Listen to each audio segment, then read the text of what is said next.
Salut à tous et bienvenue dans nos studios d'Abidjan, numéro 67 de votre émission Afrobasket. On revient après le sommaire. Au sommaire de ce numéro, spécial Coupe du Monde Dames avec nos représentants, l'Angola et le Mozambique. Et puis ensuite, interview exclusive avec Boris Diaw pour Afrobasket.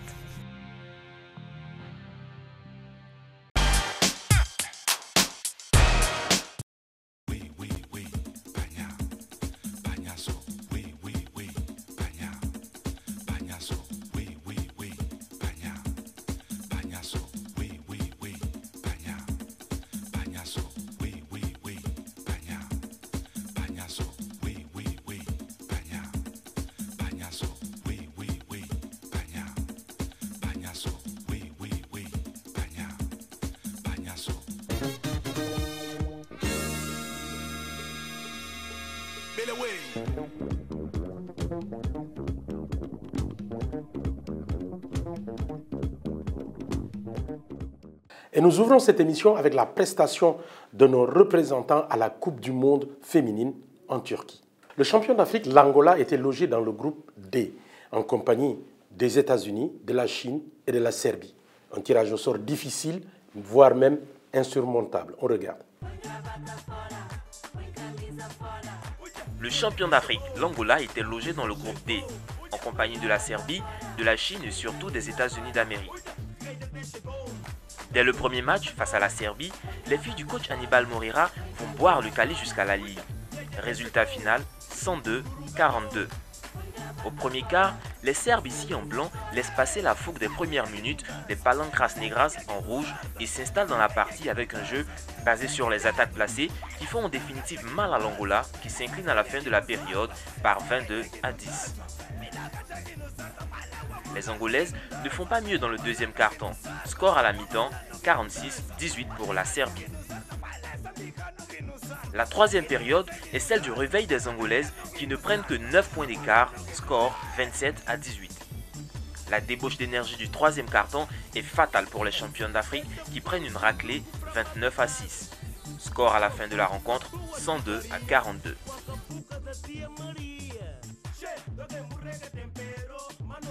Pour leur deuxième opposition, les Palancras Negras ici en blanc doivent affronter la Chine en rouge. Pour cette deuxième rencontre, le temps est donné par la capitaine Nassisela Mauricio et après 7 minutes de jeu, c'est l'Angola qui domine les débats.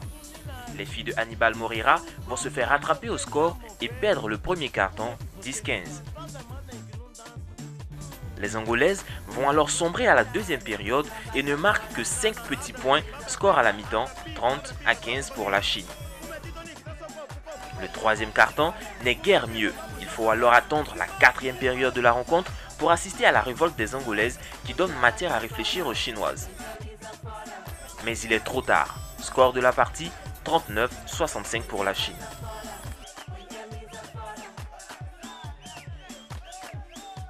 États-Unis-Angola reste sans doute une satisfaction pour les Palancras Negras qui vont rencontrer la Dream Team. Seulement, c'est aussi une rencontre à oublier au plus vite, car 119-44, c'est le plus lourd score pris par une équipe à cette compétition. Aucun miracle n'a eu lieu. Dominés sur tous les compartiments, c'est fort logiquement que les Angolaises prennent 33-11 au premier quart-temps, 28-14 au second quart, 31-6 au troisième quart et 27-13 au quatrième. Score final de la rencontre, 119-44. 75 points de quart sera le tarif accordé aux Angolaises par les États-Unis d'Amérique. Toutefois, Hannibal Moreira et l'Angola peuvent désormais compter sur la jeune garde composée de Rosa Gala et Leina Viegas, 19 ans toutes les deux, et Artemis Afonso, Ana Goncalves, 21 ans.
C'est maintenant au tour du Mozambique. On se rappelle que le Mozambique s'était qualifié grâce à sa deuxième place lors de l'Afrobasket féminin organisé sur son sol. Logé dans le groupe B en compagnie de la France, du Canada et du pays organisateur, la Turquie, qu'ont-elles pu faire les filles de Nazer Saleh? On regarde.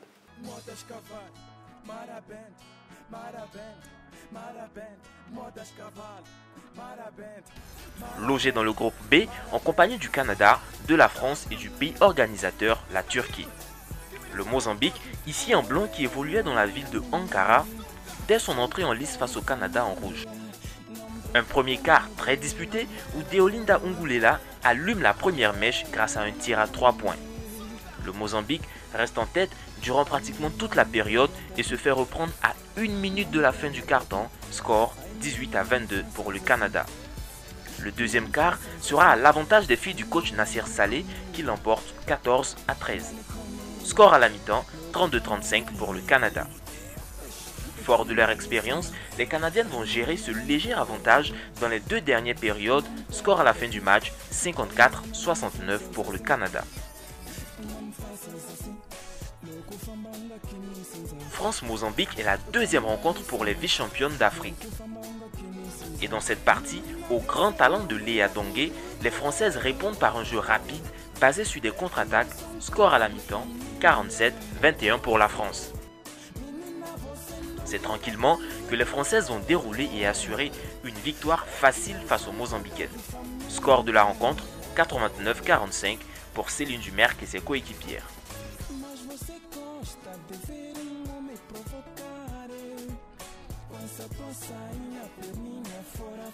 Le troisième et dernier match pour le Mozambique est face au pays organisateur. C'est un jeu plaisant que les deux équipes vont servir. Aux feintes des Mozambicaines ici en blanc dans ce premier quart-temps, les Turcs en rouge vont répondre par des reverse. Score 12-18 pour la Turquie. La deuxième période est à l'image de la première et c'est fort logiquement que les filles de coach Saleh vont à la mi-temps avec un retard de 13 points, 36-23 pour la Turquie. Au retour de la pause, Léa Dongué et ses coéquipières offrent un jeu un peu plus élaboré, score à la fin de cette troisième période, 38-55 pour les Turcs. Le quatrième quart-temps est celui de la révolte du Mozambique, un réveil tardif. Car même si les Mozambicaines remportent la période 16-9, elles perdent le match de 10 points. Score 54-64 pour la Turquie. Seule satisfaction, le double-double de Léa Dongué qui a fait étalage de son savoir-faire en inscrivant 17 points pour 14 rebonds. La compétition s'arrête là pour les vice-championnes d'Afrique qui étaient à leur première participation.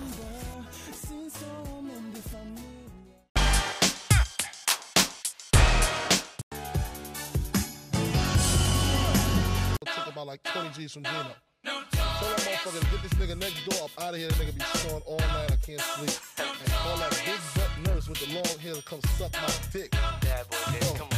The doctor said I need about 3 weeks of recovery.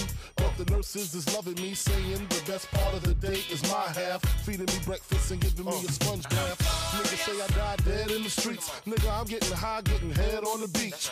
Chillin', sitting on about $500,000. With all my niggas, all my guns, all my women. Next 2 years, I should see about $1 billion. All for the love of drug dealing. Got no love for the other side, fuck them tricks. Any repercussions, Junior Mafia spit clip all the time. Big Papa kick the raw rhymes, raw flows, and that's how it goes.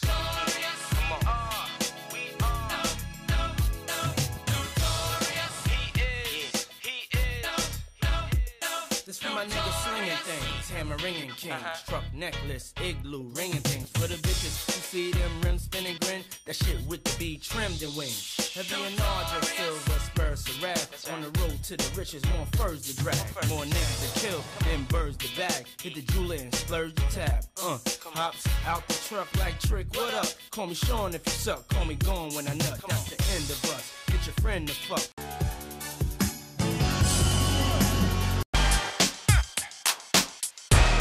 C'en est donc fini avec la prestation décevante de nos représentants africains à la Coupe du Monde en Turquie. Par contre, en matière de prestations, nous avons retrouvé celle de Boris Diaw, le capitaine de l'équipe de France, qui a eu une année pleine de succès, rencontre avec le Franco-Sénégalais.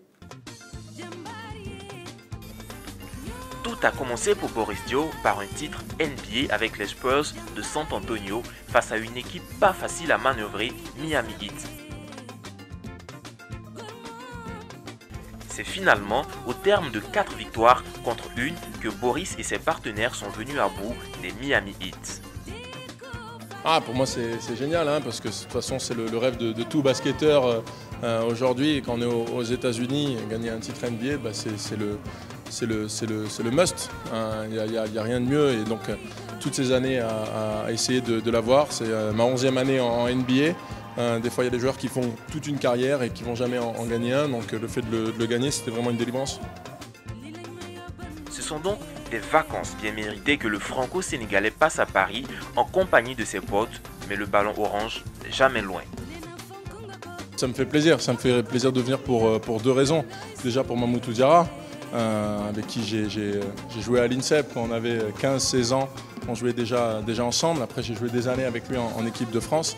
Et il répond toujours présent quand j'ai des matchs de gala pour mon association, des camps de basket, bien toujours.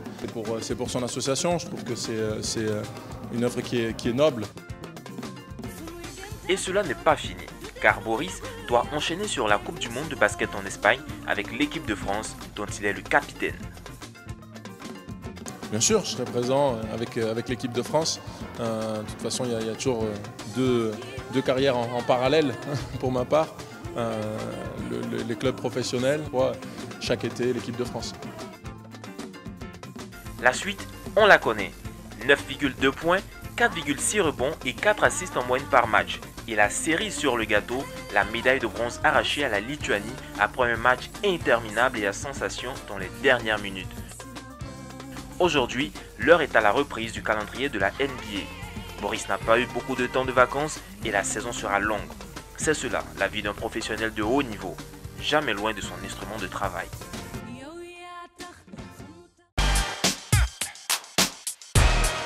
Voilà, Afrobasket c'est fini, on se retrouve donc dès le prochain numéro. Restez pour la suite de nos programmes. Allez, ciao.